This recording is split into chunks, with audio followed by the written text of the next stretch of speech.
Official phone যখনই আমরা suggest করতে যাই আমাদের যত টেক ইউটিউবার আছে সবার মাঝে একটা ডাউট থাকে, গিল্ডনেস কাজ করে। আর রিজন বিহাইন্ড হচ্ছে অফিসিয়াল ফোনগুলো কিন্তু ভ্যালু সার্ভ করে না, তার উপর ভাই আমাদের মোস্ট অফ দ্য ভিউয়ার্স হলো আনঅফিসিয়াল বাজারে।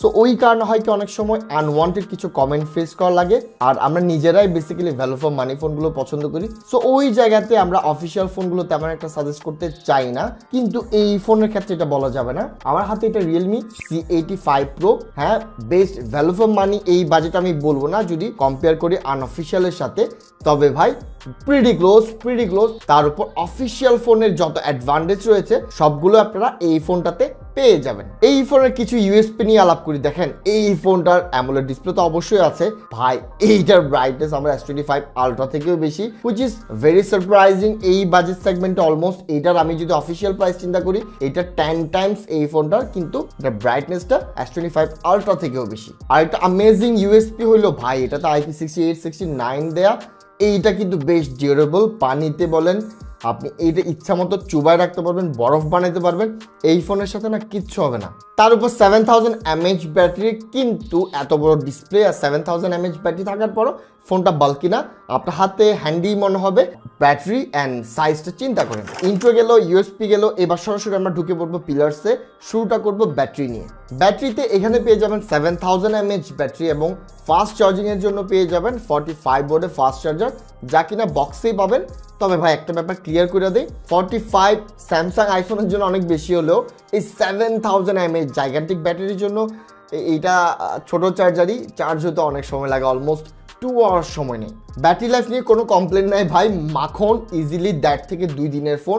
লাইট ইউজারদের জন্য ইনফ্যাক্ট আপনাদের 3 দিনও চলে যাবে যারা সেকেন্ডারি ফোন হিসেবে ইউজ করেন। তার উপর আমাদের বাবা মার জন্যই তো মোস্টলি আমরা এই ফোনগুলো পারচেস করবে, যারা করবে তাদের জন্য ভাই এটা মানে ব্যাটারি লাইফটা খুবই ভালো হবে, কারণ তারা মোস্ট অফ দ্য টাইম আসলে জাস্ট ফোনে কল রিসিভ করে অ্যান্ড কল ব্যাক করে। হ্যাঁ আজকাল তারা রিলসও দেখে, সো তাদের জন্য এইটার ব্যাকআপটা খুবই ভালো হবে। চলেন এবার সফটওয়্যার এন্ড পারফরম্যান্স নিয়ে আলাপ করি। দেখেন সফটওয়্যার নিয়ে যদি কথা বলি, এটা রিয়েলমি UI মার্কেটে প্রুভেন, এইটা নিয়ে বেশি কিছু বলার নাই। কম্পিটিশনের সাথে যদি চিন্তা করি এইটার ক্লোজে যারা আসলে এই বাজেট সেগমেন্টে ফোন সেল করে তাদের তুলনায় রিয়েলমি কিন্তু বেটার আপনাকে সার্ভ করবে। তার উপর মজার ব্যাপার হলো এইটা রিয়েলমি UI 6 কিন্তু বেশ কিছুটা আপনার ইন্সপায়ার্ড iOS 26 লিকুইড গ্লাস থেকে। এইটার ইউআইটাও কিন্তু কিছুটা ওইটার সাথে ম্যাচ করে, সো দেখতে ভালো লাগে, খারাপ লাগে না। এবার পারফরমেন্স নিয়ে আলাপ করি। পারফরমেন্সের জন্য এখানে পেয়ে যাবেন স্ন্যাপড্রাগন 685 প্রসেসর, 4G প্রসেসর। দেখেন 4G প্রসেসর বাংলাদেশের জন্য আসলে কোনো নেগেটিভ পয়েন্ট না। আপনি যদি গ্লোবালি চিন্তা করেন ইয়াস নেগেটিভ, কিন্তু বাংলাদেশের জন্য ইটস পজিটিভ। 5G হলে প্রাইসটাও বেশি হইতো, আর 5G যদিও বা বাংলাদেশে আসতে যাচ্ছে, কিন্তু বাংলাদেশে যেদিন আসলে 5G আসবে ওই দিন কনফার্ম থাকতে পারেন বাংলাদেশের প্রত্যেকটা জায়গাতে আনাচে কানাচে 4G ঠিকঠাকভাবে কাজ করবে, আর ওইটাই আমাদের চাওয়া। সো ওই দিক থেকে বলবো ইটস ফাইন, আমার এইটাতে কোনো ইস্যু নাই। তবে পারফরমেন্স যদি চিন্তা করি 685 খুব পাওয়ারফুল কোনো প্রসেসর না।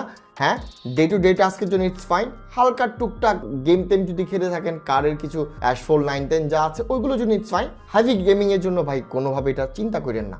তবে হ্যাভি টাস্কের জন্য ইটস ফাইন, আপনাকে ভালো সার্ভ করবে। আর যেহেতু স্ন্যাপড্রাগন আপনার লং টাইম ইউসেজের ক্ষেত্রে এটার অপটিমাইজেশনটা ভালো পাবেন, প্যারা খাবেন না। এইবার চলে আসি ক্যামেরা সেকশনে। এখানে ক্যামেরাতে দেখতে মনে হবে আপনার শুরুতে 3টা লেন্স দেওয়া আছে, তবে না এইটা আসলে লেন্স না, এখানে বেসিক্যালি 2টা ক্যামেরা আছে, তার মাঝে আবার একটা কোনো কাজের না। এখানে বেসিক্যালি একটা ক্যামেরা সেন্সর রয়েছে, which is pretty good. Selfie তো আপনারা 8 মেগাপিক্সেলের একটা সেন্সর পেয়ে যাবেন। এইবার ক্যামেরাতে মোদ্দা কথায় আসি। দেখেন সেন্সর আজকাল খুব একটা ম্যাটার করে না, ম্যাটারটা করে হইলো অপটিমাইজেশন। রিয়েলমি একটা কাজ খুব ভালো করতেছে তাদের বাজেট ফোনগুলোতে, তা হইলো তাদের যে সেন্সর এগুলো একটু উইক হইতে পারে, আসলেই উইক। আর বাজেট যদি চিন্তা করি, হ্যাঁ বাজেট সেগমেন্টে যা দেওয়া তাই দেয়, কিন্তু একটা ভালো ব্যাপার হলো এটা কিন্তু বেশ ভালো অপটিমাইজেশন তাদের এই বাজেট সেগমেন্টের ফোনগুলোতে অফার করে, যার কারণে ছবি কোয়ালিটি ভালো আসে। আমি আসলে নির্দ্বিধায় বলতে পারবো অফিসিয়াল ফোন হিসেবে আনঅফিসিয়াল যত ফোন আছে এই বাজেট সেগমেন্টে অলমোস্ট কম্পেয়ার করতে পারবে এটার মেইন লেন্সটা আসলেই ভালো। মানে আমি সারপ্রাইজ কাইন্ডা, ইভেন সেলফিটাও বেশ ভালো। আমার এই জায়গাতে কমপ্লেন থাকবে না। তবে হ্যাঁ সেন্সর বেসিক্যালি একটা ইউজফুল, বাকিগুলো তেমন একটা ইউজফুল না। সেলফিও ইটস গুড, এবং মেইন ছবি নিয়ে যদি কথা বলি বেশ শার্প ছবি ডেলিভার করে, গ্রিনগুলো বেশ গ্রিন রাখে। হ্যাঁ রাতের বেলাতে গিয়ে স্ট্রাগল করা শুরু করে। এবং পোর্ট্রেটের ক্ষেত্রে আমি এজেসগুলো দেখলাম, খারাপ না ভাই, এজেসগুলো প্রিটি, মানে আমি একটু সারপ্রাইজ যে এজেসগুলো এত ভালো রাখতে পারতেছে এই বাজেটের একটা ফোন। তবে একটা প্রবলেম বইলা দিই, যেহেতু ওআইএস নাই, আপনার একটু সময় নিয়ে ছবিটা ক্লিক করতে হবে, হাতটা স্টেবল থাকা লাগবে, আদারওয়াইজ ছবি একটা ভালো আসবে না। স্পেশালি আর রাতের বেলাতে এই কথাটা বলবো, রাতের বেলার জন্য এটা বেশি অ্যাপ্লাই হবে, ভালো ছবি আসবে না যদি আপনি ঠিকঠাক ভাবে ধরে ফোনটা ছবি তুলতে না পারেন। ভিডিওতে 1080p 30 fps পেয়ে যাবেন, সেলফিতেও সেমটাই পেয়ে যাবেন। আর দুইটাই আসলে খুব ভালো কিছু অফার করতেছে না অ্যাটলিস্ট ভিডিও সেগমেন্টে। তবে ভাই ক্যামেরাতে ওভারঅল যদি আপনি আমাকে বলতে পারেন, মেইন সেন্সরটা ইজ গুড, স্পেশালি দিনের বেলাতে, সেলফিটাও গুড। আরেকটা যেটা আছে এটা ইউজফুল না, আরেকটা তো জাস্ট ডামি হিসেবে দেয়া। সো ওভারঅল ক্যামেরা যদি চিন্তা করি, ক্যামেরাতে আমার একটু উইক পয়েন্ট মনে হয়েছে, আরো একটু ভালো দিতে পারলে আরো ভালো হইতো। আর অ্যাজ এ টেক ইউটিউবার আমরা সবসময় আরো বেশি বেশি বেশি বেশি চাই আপনাদের জন্য। সো এই ফোনটা বেসিক্যালি কাদের জন্য, এক কথায় বলে দিই, একে তো অফিসিয়াল ফোন, যারা অফিসিয়াল সার্ভিসগুলো চান তাদের জন্য ইটস পারফেক্ট চয়েস।